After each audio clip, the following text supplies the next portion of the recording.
High বন্ধুরা, good afternoon. শুভ দুপুর আরেকটা ভিডিওর সঙ্গে চলে এলাম তোমাদের সামনে। শুভ দুপুরে রান্নাবান্নার ভিডিও। তো আজকে করবো এই যে আমি পটল নিয়েছি, চিংড়ি পটল হবে। আর এই যে আছে চিংড়ি মাছ। তো বাজার থেকে এলাম, অনেকটা দেরি হয়ে গেলো, 1টা বেজে গেছে। তো এই যে এখন মাছ কুটে রান্না বসিয়ে দিলাম। তো ঠিক আছে, সঙ্গে থাকো, দেখতে থাকো। এই যে কড়াইতে তেল দিয়েছি, আমি সাদা তেল দিয়েই ওই মাছটা রান্না করে চিংড়ি পটলটা করব। সাদা তেল দিয়েই করবো। এই যে চিংড়িগুলো ঢেলে দিলাম, মাছগুলো আগে ভেজে নিই।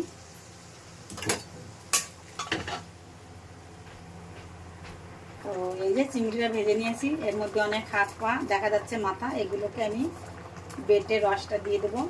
আর এই যে আমার ভাত হয়ে গেছে, ভাতটা উপর দিয়ে দেবো। বুঝতে পারছো, ভাত হয়ে গেছে। ভাত পটলগুলো ভেজে নিচ্ছি আগে। এই যে পটলগুলো ভেজে রেখেছি। আর এই যে এখন এখানে ভাজা হচ্ছে আলু, আলু ভাজা হচ্ছে। আর এই যে নিয়েছি রসুন, এই যে রসুন নিয়েছি। আর পোস্ত দেবো। এই যে আমি দিব এতটুকু পোস্ত দিয়ে দেবো। আর এই যে দিয়ে দেবো চাল মগজ। এই যে দিয়ে দেবো 3টে লঙ্কা আছে, একটুখানি পেঁয়াজ কুচি। এই যে সব মশলাটা, এই যে হয়েছে এতটা, মশলাটা পিষে নেবো আমি শিলে পিষবো এখন। এই যে আমি দিয়ে দিয়েছি কড়াইয়ের মধ্যে কালো জিরে ফোড়ন দিয়েছি।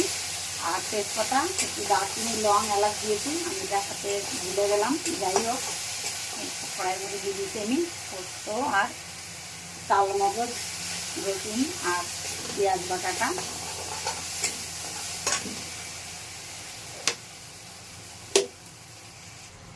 এই যে দিয়ে দেবো, মশলা ভাজা হয়ে গেছে প্রায়, এই যে তেল ছেড়ে দিয়েছে।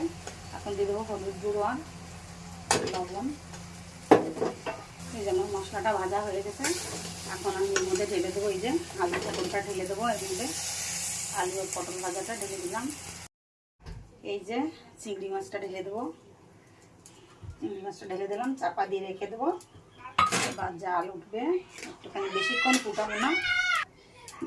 ফুটাবো না, হয়ে গেছে প্রায়। আর একটুখানি জালটা ডবকে উঠলেই আমি গরম মশলা দিয়ে, হালকা গরম মশলা দেবো, দিয়ে নামিয়ে দেবো। তো এই যে হয়ে গেছে আমার চিংড়ি পটলটা। নামিয়ে দেবো। একটুখানি গুঁড়ি, হালকা একটুখানি গরম মশলার গুঁড়ি দিলাম। গুঁড়িটা আমার নিজেরই করা ছিল ঘরে।